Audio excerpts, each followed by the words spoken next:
আজকে আমাদের যে 10,323-এর যে রাজ্য কনভেনশন, এই রাজ্য কনভেনশনের মূল উদ্দেশ্য হচ্ছে যে আমাদের চাকরি দাবি লড়াই, এই লড়াইকে শক্তিশালী করে তুলে আমরা রাজ্য সরকার যদি তার প্রতিশ্রুতি মতো নির্দিষ্ট টাইমের মধ্যে যদি তারা কিচ্ছু না করে, তাহলে আমরা সর্বশক্তি নিয়ে আমরা রাস্তায় নামবো।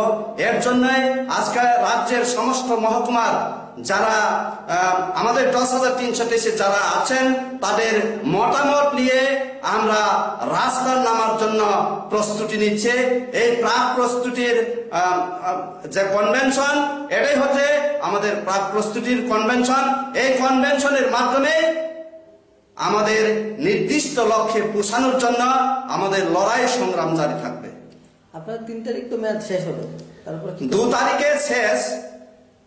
আমরা আজকে আলোচনার পর আমাদের একটা রাজ্য কমিটি হবে। এই কমিটির মাধ্যমে আমরা সিদ্ধান্ত নিব যে 3 তারিখের পরে আমরা কি ধরনের একটা বৃহৎ আন্দোলন নিতে পারে সেটা আমরা নির্ধারিত করব। আপনারা তো 10,323-এর 3টা সংগঠন আছে, কেউ সঙ্গে কথা হয়েছে? অন্য সংগঠন সবাই যার যার মতো করে শক্তি সঞ্চয় করছে।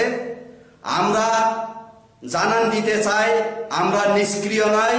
আমরা 10,323 সবাই সক্রিয়, সেটাই সরকারকে জানান দিচ্ছি আমরা, এবং সেটা 3 তারিখের পরেই দেখা যাবে। শুধু এটিবিটি যেটা আছে প্রদীপ বাবু তাদের যে সংগঠন, সেখানে যারা সমর্থক তারাও সবাই 3 তারিখের পরে আমাদের সাথেই চলে আসবে, কোনো সন্দেহ নেই। এবং জাস্টিস ফর 10,323 অ্যাডহক সংগঠন, আমরা 10,323 আপনারা দেখেছেন, আমরা সব সময় যৌথভাবে আমরা কর্মসূচি নিচ্ছি। এইভাবে আমরা কর্মসূচি নিয়ে সরকারের কাছে আমরা যাব। আপনার পরিচয়? আমি অমূল্য দেববর্মা, আমরা 10,323-এর একজন সদস্য।